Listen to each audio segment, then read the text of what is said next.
أعوذ بالله من الشيطان الرجيم بسم الله الرحمن الرحيم يا أيها الذين آمنوا لا تدخلوا بيوت النبي إلا أن يؤذن لكم إلى طعام غير ناظرين إناه ولكن إذا دعيتم فادخلوا فإذا طعمتم فانتشروا ولا مستأنسين لحديث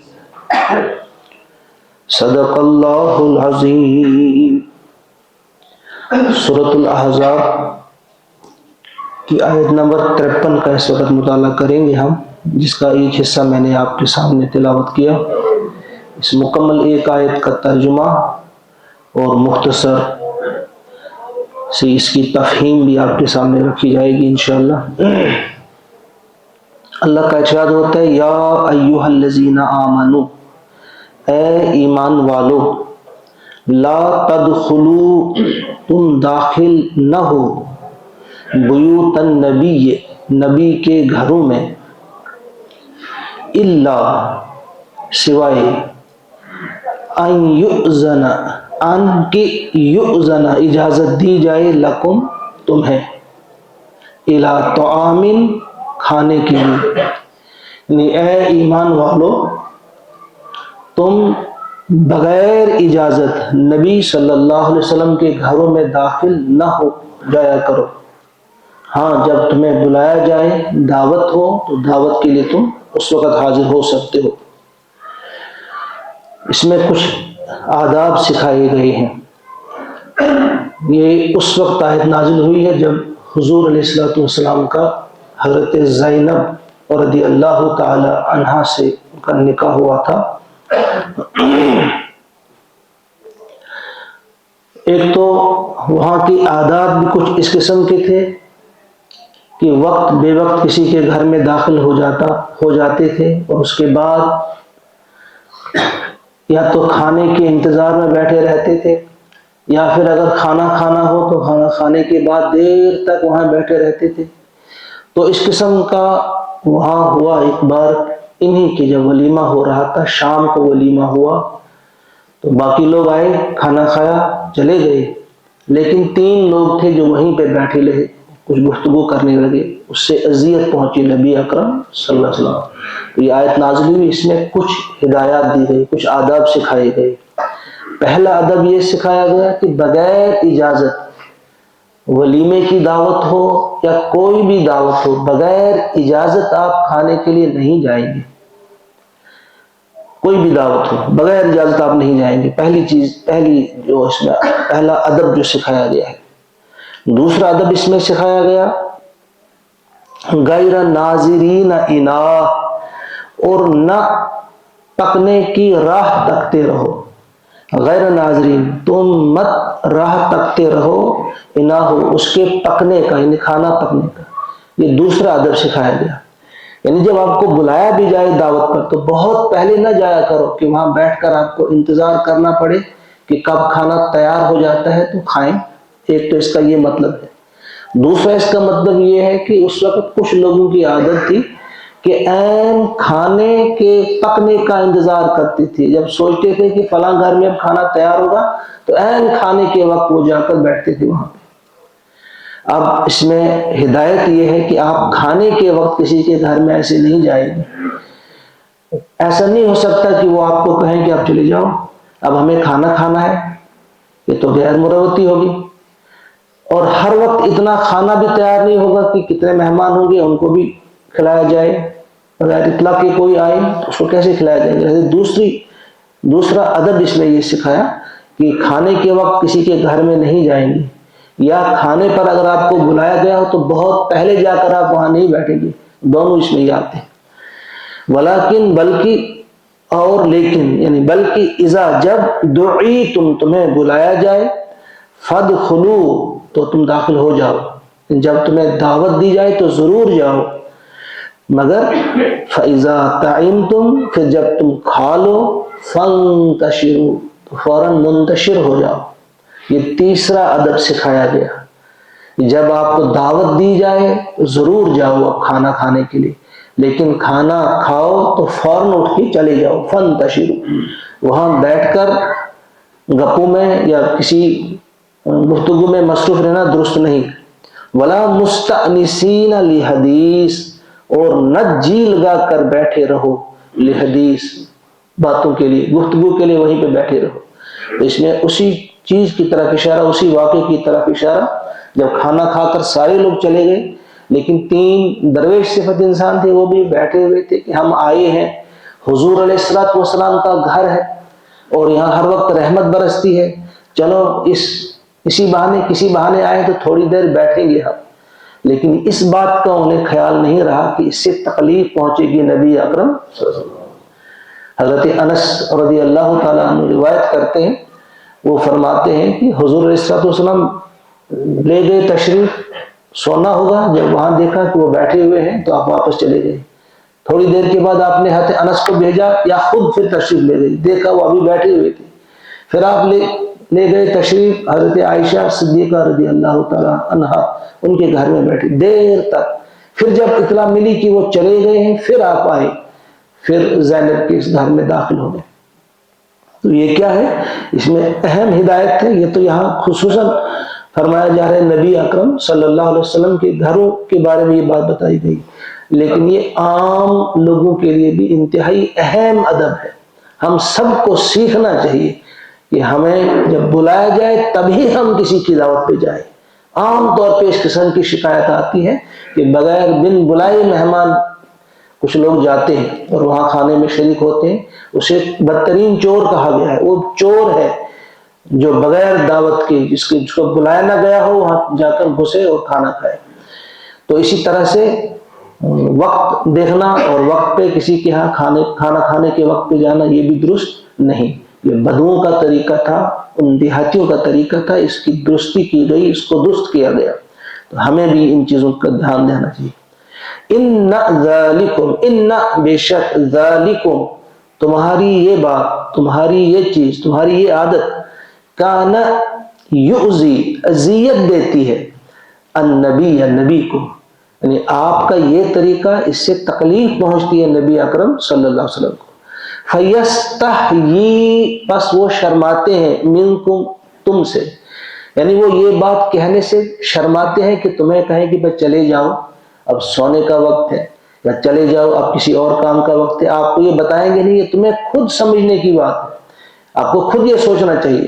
لہذا اللہ تعالیٰ کو خود ہی بولنا پڑا کہ آپ اس قسم کی حرکت سے باز رہیں گے۔ فَيَسْتَحْيِي مِنْكُمْ، وَاللَّهُ، اور اللہ تعالیٰ، لا یستحی، نہیں شرماتا، من الحق، حق بات کہنے سے۔ اللہ تعالیٰ نے خود ہی مداخلت کی اور ہدایت سکھائے، اپنے نبی کے گھر کے آداب سکھائے کہ میرے نبی کے گھر میں جب داخل ہونا ہوگا تو آداب، کن کن آداب کا آپ کو دھیان رکھنا ہوگا، کس شائستگی کے ساتھ آپ کو آنا ہوگا، اور کن آداب کے ساتھ کھانا کھا کر فوراً چلے جانا ہوگا۔ پھر اور اس کے بعد وَإِذَا سَأَلْتُمُوهُنَّ، اب ایک اور اہم بات فرمائی جا رہی ہے، اور اذا، جب، سألتموهن، تم ان سے مانگو، ازواج مطہرات کی بات ہو رہی ہے کہ جب ان سے کوئی چیز مانگنے کی ضرورت پڑے، سألتموهن متاعا، کوئی شے، کوئی چیز ان سے مانگنی ہو، فاسألوهن، تو مانگو ان سے، مگر من وراء حجاب، پردے کے پیچھے سے، پردے کے پیچھے سے مانگو۔ یہ پہلا حکم ہے یہاں پردے کا۔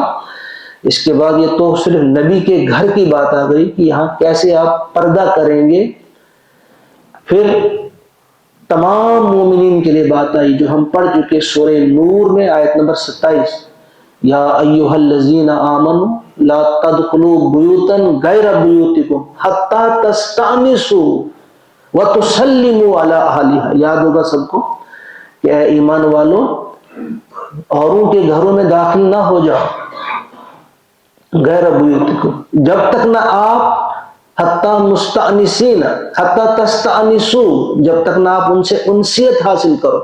وہاں اس وقت میں نے کہا تھا، یاد ہوگا کہ صرف اجازت اس کا مطلب نہیں ہے، پھر آتا حتی تستأذنوا، اجازت طلب کرو، نہیں، حتی تستأنسوا، انسیت، یعنی آپ ان کی باڈی لینگویج سے بھی یہ اندازہ کرو کہ نہیں یہ دل سے اجازت دے رہی ہے. ورنہ کبھی کبھی مجبوراً کوئی کہتا ہے کسی اہم کام میں مصروف ہوتا ہے, جب کہتا ہے اچھا آ جاؤ آپ, یعنی مجبور نہیں ونن چکنات بال او چھت وال, حتیٰ تستانی سے یہ بات نہیں آئے گی. آپ کو اس کی باڈی لینگویج بھی پڑھنی ہوگی کہ یہ دل سے کہہ رہا ہے کہ اس وقت آپ آ سکتے ہیں, تو پھر داخل ہو جاؤ اور پھر سلام کرو. تو یہ پھر عام مومنین کے لیے وہاں اس کے بعد 1 سال کے بعد وہ آیت نازل ہوئی ہے, جو اس سے پہلے ہم پڑھ چکے سورہ نور میں. یہ اس سے پہلے 1 سال کی آیت ہے. اس سے پہلے اس وقت صرف نبی کے گھر, پہلے تو نبی سے ہی کہا گیا کہ آپ کے گھر میں پردے کا انتظام ہوگا, اجازت کی بات. اور یہ پردے کا انتظام, پردے کے بارے میں بھی بعد میں آیا وہ سورہ نور میں, وَإِذَا سَأَلْتُمُوهُنَّ مَتَاعًا فَاسْأَلُوهُنَّ مِنْ وَرَاءِ حِجَابٍ, تو پردے کے پیچھے سے آپ ان سے مانگ سکتے ہیں. تو جب حضور علیہ السلام کے گھروں میں پردے لٹک گئے تو فوراً تمام مسلمانوں کے گھروں میں بھی پردے لٹک گئے. یہ پہلے وہاں کی عادت تھی, کسی کے گھر میں جانا ہوتا سیدھے اندر چلے جاتے, تو اندر عورتوں سے یا بچوں سے پوچھتے تھے کہ بھئی صاحب خانہ کہاں ہے. نہیں, روک دیا گیا کہ باہر رہیں گے آپ, اجازت طلب کریں گے آپ, دروازہ کھٹکھٹائیں گے, سلام کریں گے, جب اندر سے اجازت ملے گی, اور صرف اجازت ہی نہیں بلکہ دل سے اجازت ہے, یعنی وہی انسیت آپ کو معلوم کرنی ہے ان کی. تو یہ والی آیت جو نازل ہوئی پردے کے بارے میں, حضرت عمر رضی اللہ تعالیٰ عنہ پہلے ہی سے حضور علیہ السلام سے اکثر عرض کیا کرتے تھے کہ اگر آپ اپنی ازواج مطہرات سے کہیں کہ وہ پردہ کیا کریں. اور خود بھی عمر نے ایک بار خود کہا ان ازواج سے کہ اگر میری بات مانی جائے تو میں تمہارا چہرہ نہیں دیکھ سکوں, یعنی میرا اصرار ہے اس بات پہ کہ پردہ ہونا چاہیے. تو بہرحال یہ ان کی دل کی آواز تھی, اللہ تعالیٰ نے خود ہی یہ نازل فرمائی. اور حضور بھی چاہتے تھے, لیکن چونکہ وہ اللہ کے اشارے کا انتظار کرتے تھے تو اللہ تعالیٰ کی طرف سے بھی یہ چیز آ گئی. ذالکم اطہر قلوبکم, یہ والا طریقہ جو ہے یہ زیادہ مناسب طریقہ ہے لقلوبکم, تمہارے دلوں کی صفائی کے لیے, وقلوبہن, اور ان کے دلوں کی طہارت اور صفائی کے لیے. کن کے؟ ازواج مطہرات. یعنی یہ طریقہ کہ آپ پردے کے پیچھے سے کوئی چیز مانگنی ہو تو پردے کے پیچھے سے مانگا کریں, اس سے تمہارے دلوں کی بھی صفائی رہے گی اور ان کے دلوں کی بھی, ازواج مطہرات کی. اور پھر تمام مومن اور مومنات ان کے لیے بھی یہی ہے کہ جب پردے کا اہتمام کیا جائے گا, تو آج کل بولتے ہیں کہ اس میں کچھ بھی نہیں ہے, مختلف قسم کے بہانے کر کے, ایک بہانہ یا دوسرا بہانہ کر کے پردے کو دور کیا جا رہا ہے, پردے سے ہم دور ہو رہے ہیں, اس کا کوئی اہتمام نہیں ہو رہا ہے. تو اس کی طرف ہمیں دھیان دینا چاہیے کہ جب ان کے دلوں کی صفائی, جو صحابہ تھے, پیارے نبی صلی اللہ علیہ وسلم کے ساتھی تھے, صحابیات تھی, امہات المؤمنین تھی, ان کے لیے کہا کہ پردہ ایسی چیز ہے کہ اسی سے دلوں کی صفائی رہ سکتی ہے, ورنہ دلوں میں کسی بھی قسم کا میل آ سکتا ہے. تو اس کا دھیان رکھا جانا چاہیے. وما کان لکم ان تؤذوا, وما کان لکم, اور نہیں ہے تمہارے لیے, یعنی جائز نہیں ہے تمہارے لیے, درست نہیں ہے تمہارے لیے, ان تؤذوا, کہ تم اذیت دو رسول اللہ, اللہ کے رسول کو اذیت دو. یعنی اس قسم کی حرکات کر کے جن کا تذکرہ ابھی آیا, ایسے کام کر کے تمہارے لیے جائز نہیں, درست نہیں کہ تم اذیت دو, تکلیف پہنچاؤ اللہ کے رسول کو. اب یہاں لفظ استعمال ہوا رسول اللہ, اس سے پہلے آپ دیکھتے ہیں ہر جگہ نبی کا لفظ ہے, لا تدخلوا بیوت النبی, مختلف جگہوں پہ کہاں یؤذی النبی, یہاں بھی نبی کے الفاظ استعمال آئے, بار بار نبی کے, لیکن یہاں رسول کا لفظ استعمال ہوا. کیوں؟ یہ آپ سب جانتے ہیں رسول جو ہے, رسول واعظ پڑھنے نصیحت کرنے ہی کے لیے نہیں آتا ہے. رسول جب کسی قوم کی طرف بھیجا جاتا ہے تو اس قوم کے لیے عدالت ہوتا ہے, یعنی اگر اس کی بات مانی جائے تو انعامات کی بارش ہوگی, نہیں مانی جائے تو عذاب آ سکتا ہے. تو یہی ان سے کہا جا رہا ہے کہ اگر تم اذیت پہنچاؤ گے تو کسے پہنچاؤ گے؟ رسول کو اذیت پہنچاؤ.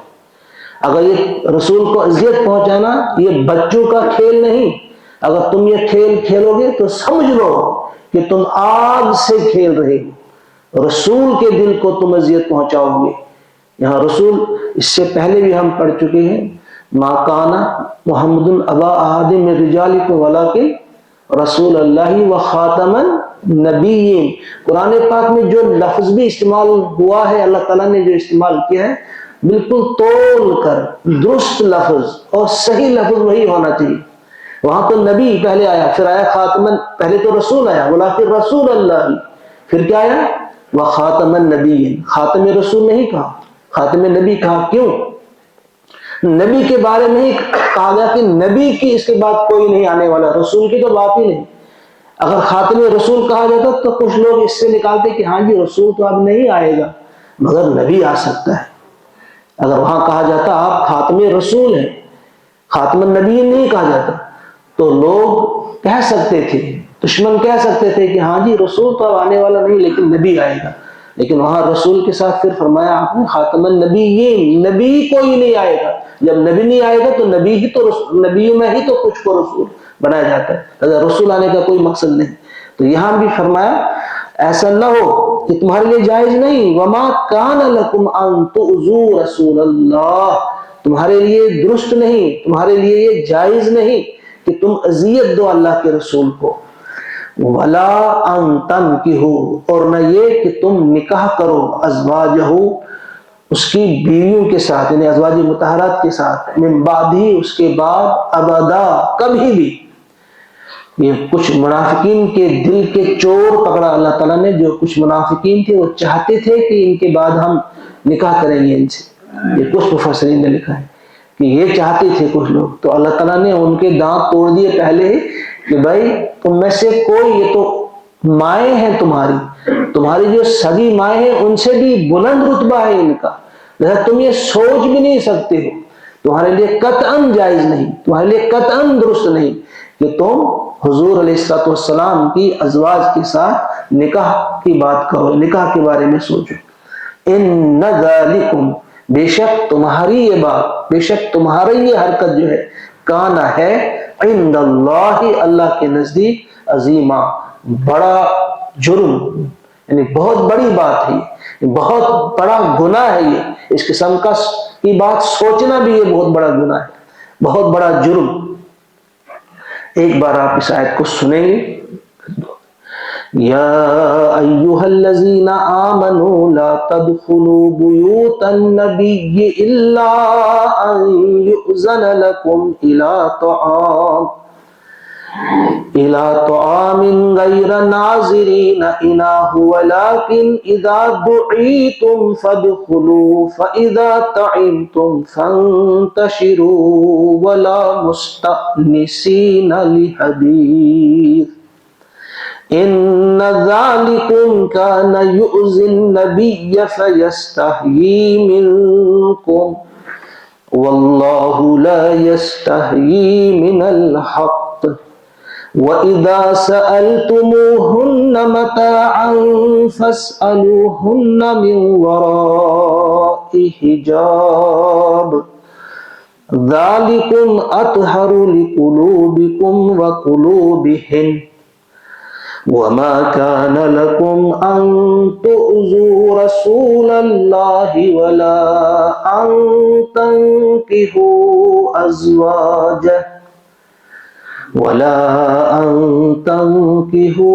أزواجه من بعده أبدا إن ذلكم كان عند الله عظيما. صدق الله العظيم.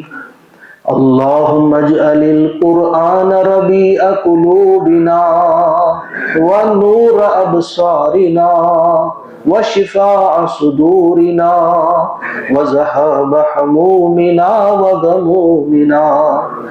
اللهم نور قلوبنا بنور القرآن وزين أخلاقنا بزينة القرآن واملأ صدورنا بروح القرآن. ربنا تقبل منا إنك أنت السميع العليم.